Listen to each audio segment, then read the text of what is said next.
Thanks for join Global Tutorial Bernard Simamora, SSI, SIP, SH, MH, MM. Subscribe, like, and share. Selamat mengikuti. Mata Kuliah Pengantar Ilmu Hukum, PIH. Topik ke-76 dari 90 topik. Pengantar Hukum Acara Tata Usaha Negara.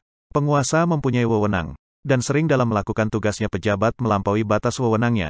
Détournement de pouvoir, atau pejabat salah menerapkan undang-undang atau peraturan, abus de droit, yang menimbulkan sengketa.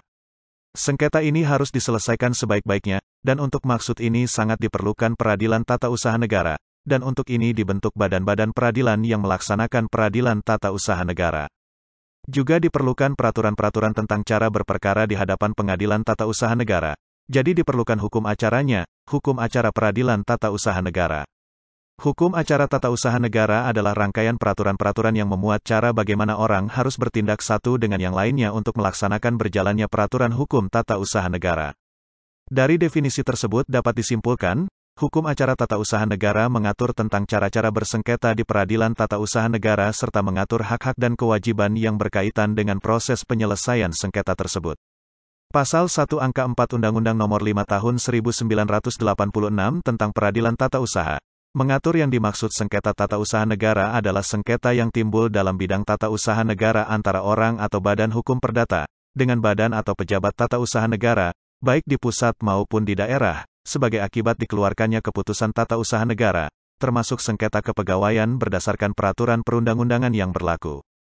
Mengenai acara dan pengadilan di lingkungan peradilan tata usaha negara atau mengenai hukum acara tata usaha negara yang diberlakukan pada pengadilan di lingkungan peradilan tata usaha negara, memang diatur juga dalam Undang-Undang Nomor 5 Tahun 1986, Jo Undang-Undang Nomor 9 Tahun 2004 Jo Undang-Undang Nomor 51 Tahun 2009, tetapi untuk mengetahui hukum acara tata usaha negara tersebut tidak cukup.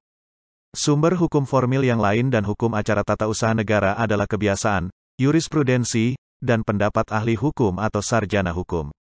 Kekuasaan absolut dan pengadilan di lingkungan peradilan tata usaha negara terdapat dalam Pasal 47 Undang-Undang Nomor 5 Tahun 1986 yang menentukan bahwa pengadilan bertugas dan berwenang memeriksa, memutus, dan menyelesaikan sengketa tata usaha negara. Asas-asas yang terdapat dalam hukum acara peradilan tata usaha negara yaitu 1. Asas praduga reh mateet. 2. Asas hakim bersifat aktif. 3. Asas sederhana, cepat, dan biaya ringan. 4.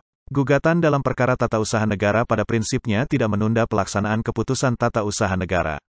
Dalam kepustakaan hukum tata usaha negara ditemukan beberapa istilah yang lazim digunakan untuk menyebut istilah upaya administratif, antara lain administrat berup, kuaso res prak atau peradilan administrasi semu. Bentuk upaya administratif berupa 1. Keberatan.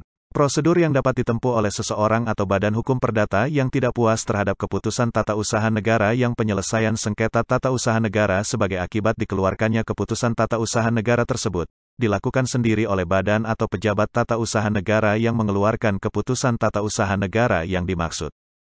2. Banding administratif.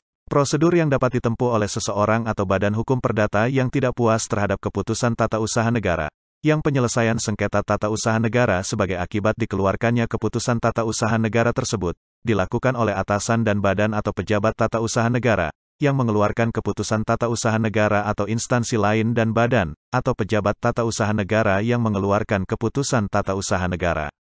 Di samping melalui upaya administratif, penyelesaian sengketa tata usaha negara dilakukan melalui gugatan. Penyelesaian sengketa tata usaha negara melalui upaya administratif relatif lebih sedikit jika dibandingkan dengan penyelesaian sengketa tata usaha negara melalui gugatan, karena penyelesaian sengketa tata usaha negara melalui upaya administratif hanya terbatas pada beberapa sengketa tata usaha negara tertentu saja. Pasal 56 Undang-Undang Nomor 5 Tahun 1986 menentukan 1. Gugatan harus memuat a. Nama, kewarganegaraan, tempat tinggal, dan pekerjaan penggugat atau kuasanya, b. Nama jabatan dan tempat tinggal tergugat, c. Dasar gugatan-gugatan dan hal yang diminta untuk diputuskan oleh pengadilan. 2. Apabila gugatan dibuat dan ditandatangani oleh seorang kuasa penggugat, maka gugatan harus disertai surat kuasa yang sah. 3. Gugatan sedapat mungkin juga disertai keputusan tata usaha negara yang disengketakan oleh penggugat. Pada umumnya, dasar gugatan terdiri dari 1. Uraian tentang kejadian atau peristiwa, feitelijke gronden, factual gronden. 2. Uraian tentang dasar hukum gugatan, rekat gronden, legal gronden. 3. Uraian tentang tuntutan, petitum. Dalam bidang tata usaha negara terdapat tenggang waktu mengajukan gugatan yang bervariasi. Terdapat 4 kriteria tentang tenggang waktu pengajuan gugatan, yaitu, 1. 90 hari sejak hari diterimanya keputusan tata usaha negara. 2. Setelah lewatnya tenggang waktu yang ditetapkan dalam peraturan perundang-undangan yang memberi kesempatan kepada administrasi negara untuk memberikan keputusannya namun ia tidak berbuat apa-apa. 3. Setelah lewat waktu 4 bulan, apabila peraturan perundang-undangan tidak memberikan kepada administrasi negara untuk memberikan keputusan dan ternyata tidak berbuat apa-apa. 4. 90 hari sejak pengumuman keputusan TUN, jika keputusan TUN itu harus diumumkan. Acara atau pemeriksaan perkara di Pengadilan Tata Usaha Negara sebagai berikut. 1. Acara biasa. A. Tindakan sebelum pemeriksaan di sidang pengadilan. B. Pemeriksaan di sidang pengadilan.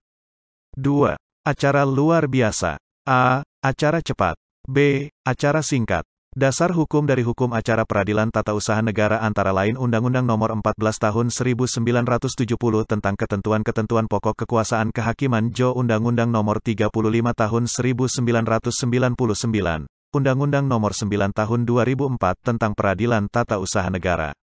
Masing-masing lingkungan peradilan memiliki wewenang mengadili dan meliputi badan-badan peradilan tingkat 1 dan tingkat 2 yang semuanya berpuncak ke Mahkamah Agung. Pelaksana Peradilan Tata Usaha Negara sebagai salah satu lembaga pelaksana kekuasaan kehakiman yang berada di bawah Mahkamah Agung.